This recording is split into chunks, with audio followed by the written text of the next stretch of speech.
Good morning students. मैं आपको teach करने जा रहा हूँ एनसीईआरटी बुक जो सीबीएसई में लगी हुई है, सीबीएसई बोर्ड में, जिसका हिंदी मीडियम और इंग्लिश मीडियम दोनों स्कूलों में टीच की जाती है। इसमें आपका लेसन जो थर्ड है, जिसमें पोयम दिया गया है how to tell wild animals, तो हम उसको टीच करने जा रहे हैं। देखिए, इसमें टेल मीन्स कहना होता है, लेकिन यहाँ पे टील का मीनिंग बताया गया है पहचानना। कैसे हम पहचान सकते हैं? क्या? How to tell wild animals, यानी जंगली जानवर को हम कैसे पहचान सकते हैं, ये इसमें हम जानेंगे उसके एक्टिविटी के द्वारा। ठीक है, तो ध्यान दीजिएगा भाई। आप किसी जानवर को आप सुने हैं लेकिन देखे नहीं है डायरेक्टली, तो उसको कैसे जानेंगे? तो उसके बारे में ही बताया गया है। दिस ह्यूमरस पोयम, ह्यूमरस का मतलब होता है मस्खरी। क्या होता है? मस्खरी। विनोद प्रिय भी बोला गया है, यानी जिससे आनंद प्राप्त हो। तो this poem suggest some dangerous way to identify और टेल वाइल्ड एनिमल्स। यह कविता हमें सजेस्ट करती है, सुझाव देती है कि कुछ डेंजरस, जो खतरनाक जानवर हैं, उनको किस तरीके से हम पहचाने। जो जंगली होते हैं, वाइल्ड एनिमल्स होते हैं। Read it aloud, aloud means जोर से, इसको जोर से पढ़िए। And keeping to a strong and regular rhythm, और इसको आप ध्यान रखिए कि पूरा जो है लय में पढ़ना। रिदम का मतलब होता है लय। स्ट्रॉन्ग मीन्स जोर से, रेगुलर मीन्स नियमित, रिदम मीन्स लय। इसको बहुत आराम से, कॉन्फिडेंस के साथ एक रिदम में पढ़ना है। तो हम ये कह सकते हैं कि इस पोयम के माध्यम से पोएट जो सुझाव देते हैं कि किस तरीके से जंगली जानवर को हम पहचान लें। ठीक है, कैसे पहचान लें? ये दिया है कि if इवर you should go by chance, यदि आपको कहीं भी जाने का अवसर मिले, और स्पेशली आपको जंगल में, to jungle in the east, और वह जंगल पूर्व की दिशा में हो। यानी ये कह सकते हैं कि पूर्व की दिशा में जंगल हैं, अगर वहां पे आपको कभी जाने का मौका मिले, and if there should to you advance a large and tawny beast, और यदि आपको वहां पर एक एडवांस, लार्ज, विशाल, और ट्रेनी, ब्राउन कलर का, बीस्ट मीन्स जंगली जानवर, यदि वहां पर भूरे कलर का एक बहुत बड़ा विशाल जानवर दिखाई दे, and if he roars at you, और यदि वह आपके ऊपर धारता है, एज यू आर डाइंग, जैसे कि आप मर रहे हो। मरने का सेंस ये कि कोई भी जानवर अगर आपको दहाड़ रहा आपके ऊपर देख करके, तो आप डर जाते हैं और आपको लगता है कि अब आपका जान खतरे में है। तो उस स्थिति को, सिचुएशन को डाइंग बताया गया है। तो you will know it is the Asian lion, तो आप समझ जाएं कि वह एशियन लायन है। ठीक है, एक बार और समझ लीजिए। इसमें बताया गया है कि अगर आप पूर्व दिशा में किसी जंगल में गए हों, और वहां पर आपको एक बहुत बड़ा विशाल ब्राउन कलर का अगर जंगली जानवर दिखाई देता है, और यदि वह आपके ऊपर दहाड़ने लगता है आपको देख करके, और आप डर जाते हैं, अगर आपको लगता है कि हमारी डेथ हो जाएगी, मृत्यु हो जाएगी, तो आप जान जाइए, पहचान जाइए कि और वह जानवर और कोई नहीं है, बल्कि क्या है? एशियन लायन, एशियन शेर। स्टूडेंट, आशा करता हूं कि आप समझ रहे होंगे। इसमें थोड़ा सा और आपको बता दें, देखिए इसमें जो दिया है ना, चांस, और यहाँ लिखा एडवांस, यहाँ ईस्ट दिया गया है, बिस्ट है, डाइंग दे दिया गया है, लाइन दे दिया गया।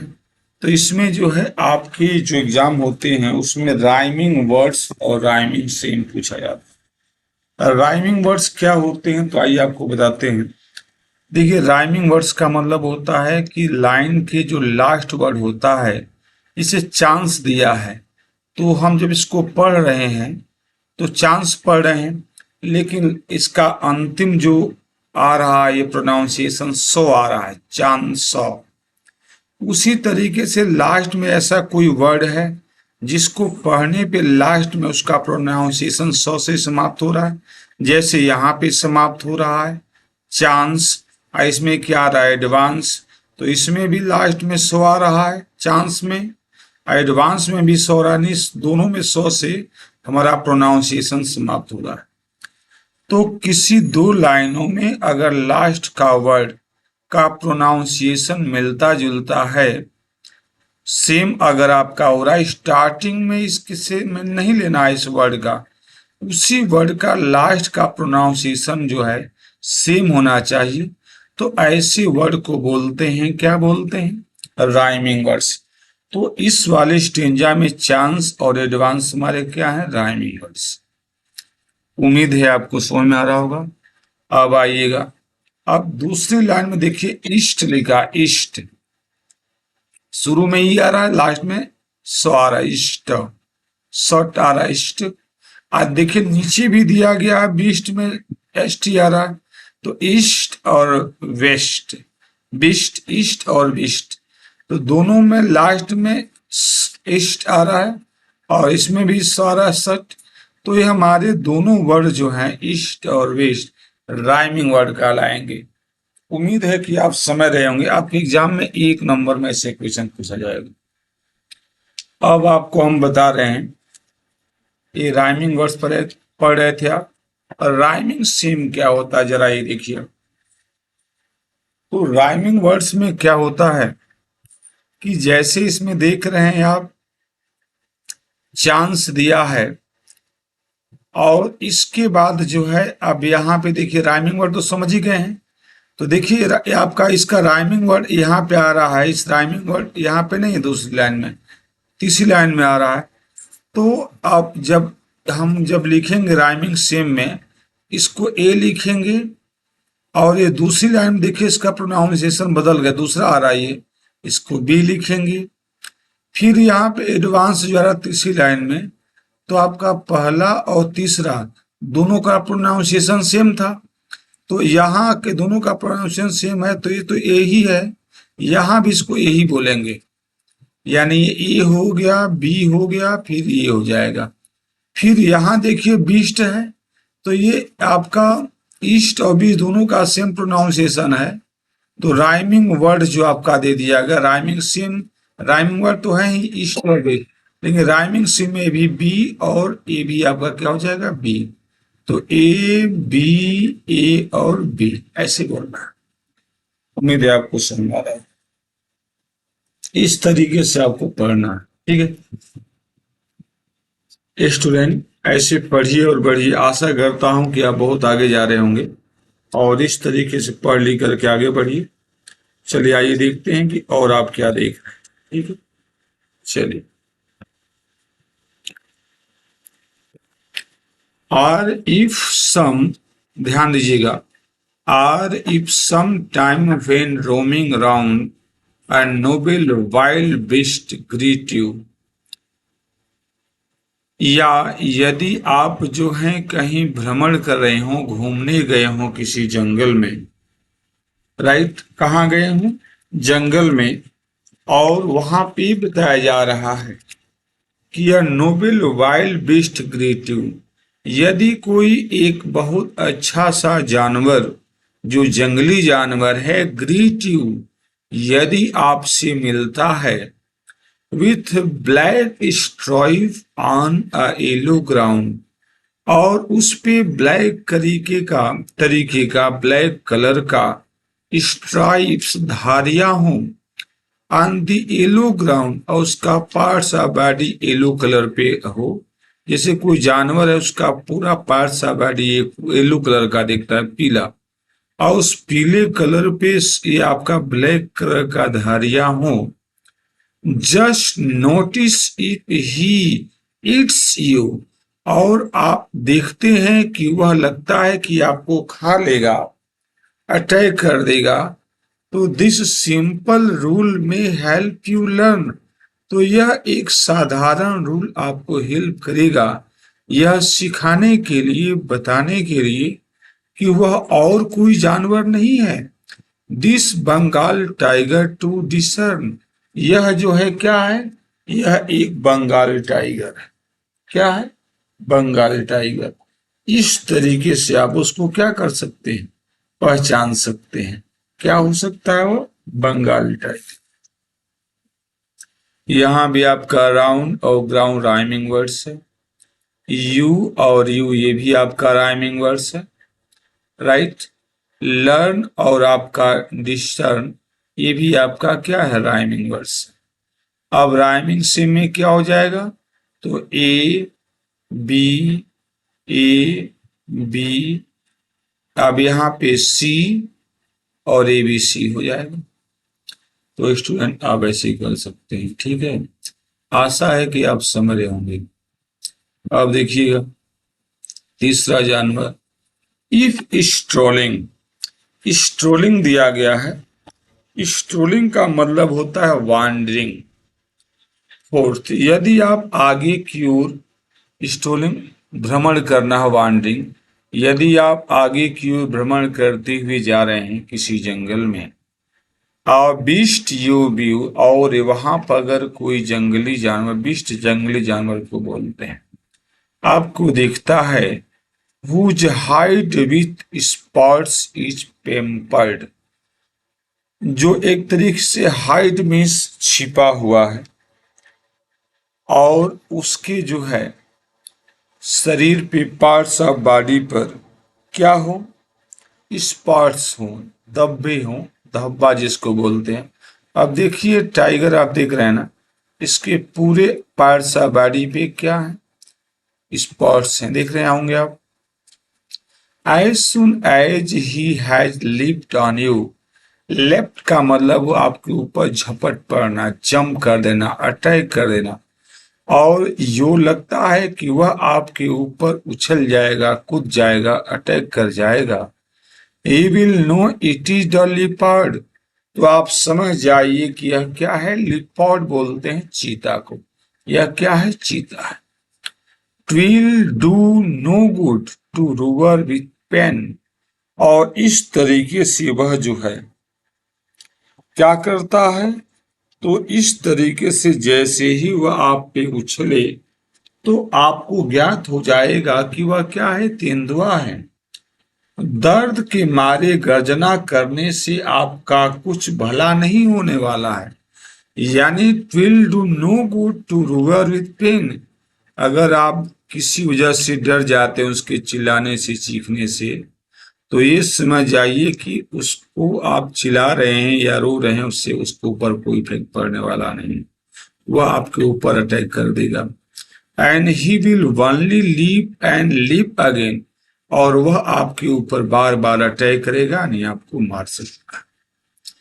तो इस प्रकार का अगर कोई जानवर है तो आप समझ जाएं कि वह क्या है, लिपार्ड। यानी सबसे बड़ी पहचान है लिपार्ड का, किसके ऊपर जैसे सफेद अब ब्लैक कलर के स्पॉट होते हैं पूरा बॉडी पे, और वह आपके ऊपर अटैक कर सकता है। आप रोएं या चिल्लाएं उस पे उसको कोई असर नहीं। ठीक, चलिए आगे देखते हैं। आपने राइमिंग वर्ड्स, राइमिंग और सेम समझ गए होंगे। और देखिए इसमें दिया, अब इसमें दिया गया कि if when you are walking round your yard you meet a creature there, यदि आप कहीं भी जंगल एरिया में भ्रमण कर रहे हैं, क्या कर रहे हैं, जंगल एरिया में या कहीं आंगन में, यार्ड आंगन को बोलते हैं, अगर आप टहल रहे हैं और वहां पर आंगन में यू मीट अ क्रिएचर, यदि आपकी मुलाकात एक क्रिएचर से, प्राणी से, जानवर से हो जाती है, who hug you very very hard, जो आपसे हग मीन्स गले मिलता है बहुत खुशी के साथ, be sure it is a bear, तो आप तुरंत समझ जाएं कि वह भालू है और कोई जानवर नहीं। If you have any doubt, यदि आपको किसी भी तरीके का शंका है, आई गेज, मैं मानता हूं, अनुमान करता हूं कि he will give you just one more caress, तो निश्चित रूप से वह आपको एक और प्यार भरा, कैरेस का मतलब होता आलिंगन कर देगा, करता है या हक करता है। हग और केयरिस का मतलब मैंने एक ही है, हग करना, मिलना, गले मिल जाना। तो इस प्रकार का जानवर क्या हो सकता है? बियर हो सकता। ठीक है, अब आइए, दो to the distinguish beast of prey और नोविस माइनोपुलस द क्रोकोडाइल, ये आप देख रहे हैं ना, the crocodile you always may tell from the hyenas, hyena come with merry smiles, but if they weep they are crocodiles. ये बताया गया है कि, पहले इसको आपको मीनिंग बता दें, आपको थोड़ा सा हार्ड इसमें कुछ मीनिंग आ रही होंगे। डिस्टिंग्विश जो दे दिया गया है, क्या दिया गया है? डिस्टिंग्विश, उसका मीनिंग क्या है जरा समझ लीजिए। डिस्टिंग्विश का मतलब होता है अंतर करना, डिफरेंस करना। और जो आप देख रहे हैं बीस्ट, ये जंगली जानवर है। ट्री का मतलब होता है शिकार करना। ये नोविस जो दे दिया गया है, इसका नौसिखिया, इसका मीनिंग होता है। माइट नोपुल्स जो दिया गया है, नोपुल्स का मतलब होता है उलझन। यानी यदि आपको जो है कहीं जंगली जानवर दिखाई दे जाएं और आपको ये पता करना हो कि दोनों में डिफरेंस क्या है और वे शिकार करने के मोड में हो, तो एक नोविस होता है, नोविस जैसे कि आप जानते हैं हिंदी में नौसिखिया बोलते हैं। माइट नोपुल्स जो उलझन में डाल देता है। दो तरीके के ऐसे जानवर पाए जाएं जिनको आप नहीं जानते हैं, तो आपको कई बार उलझन हो जाती है कि नहीं इन दोनों को किस नाम से जाने, या इनको क्या कहा जाता है, या इनका क्या नाम हो सकता है। तो कई बार हमें कंफ्यूजन हो सकती है, right. The crocodile you always may tell from the hyenas, जो क्रोकोडाइल है वह हमेशा क्या करता है? देखिए इसमें क्रोकोडाइल को ही बताया गया है।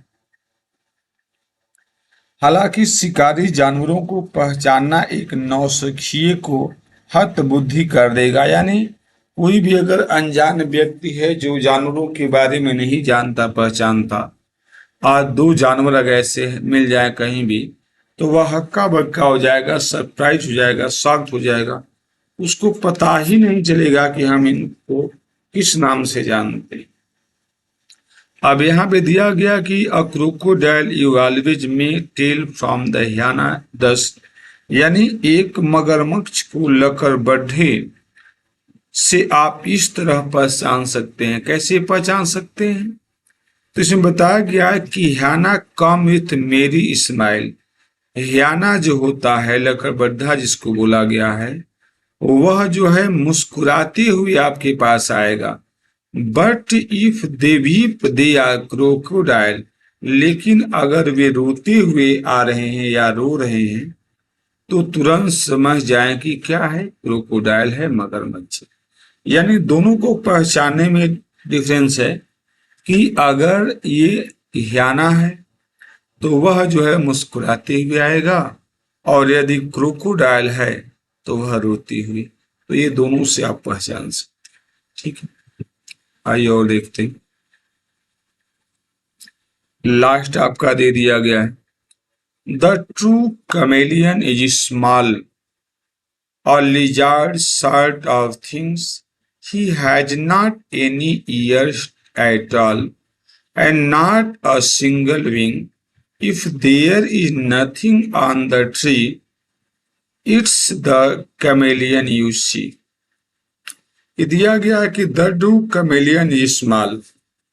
कमेलियन किसको बोलते हैं? कमेलियन का मीनिंग होता है गिरगिट। क्या होता है? गिरगिट।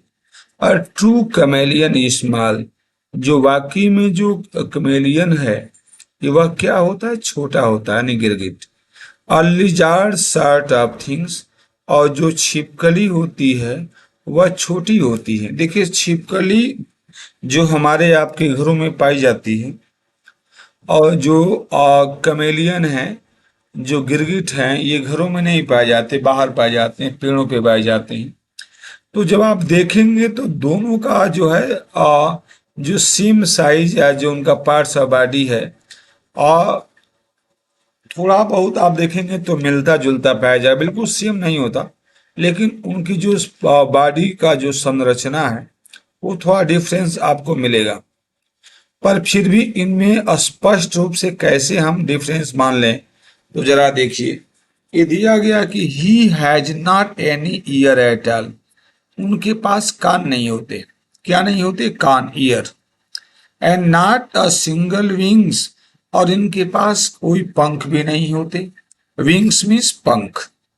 If there is nothing on the tree, अगर पेड़ पे और कुछ नहीं है तो it's the chameleon you see, तो आप समझ जाइए कि वह क्या है? कमेलियन है, यानी गिरगिट।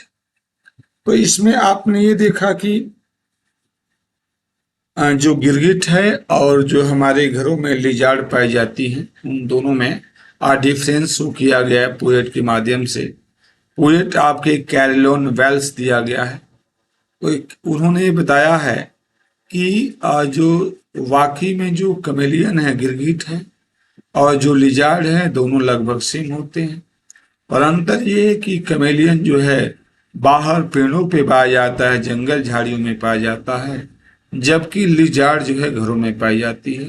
इन दोनों के कान नहीं होते, ना ही दोनों के विंग्स होते हैं, पंख होते हैं। इसकी यही पहचान है कि अगर पेड़ पर अगर ऐसा कोई जीव है तो तुरंत समझ जाएं कि वह कमेलियन है। देखिए, पोएट का नाम दे दिया है कैरोलिन वेल्स, और यहाँ पर जो है आपको कुछ मीनिंग दे दिए गए, ध्यान से समझ लीजिए।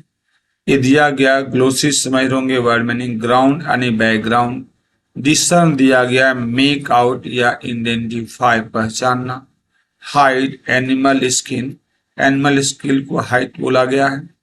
पेपर दिया गया, पेपर मीन्स होता है हियर या कवर्ड विथ स्पॉट, यानी धागे से या किसी स्पॉट यानी दाग धब्बे से जो है कवर्ड हुआ। और केरिस दिया गया अ जेंटिल, लविंग मच, बहुत प्यारा सा, सुंदर। नोविस दिया गया someone new to a job, यानी किसी का कोई कार्य। ये नोप्लस दिया गया है, यानी पजल्ड या कंफ्यूज मीनिंग दिया गया, सरप्राइज भी हो सकता। तो ये आपका रहा, ठीक है। उम्मीद है कि आप समझ गए होंगे। अच्छा लगे तो इसको लाइक करिए, सब्सक्राइब करिए, मैक्सिमम बच्चों तक शेयर करिए।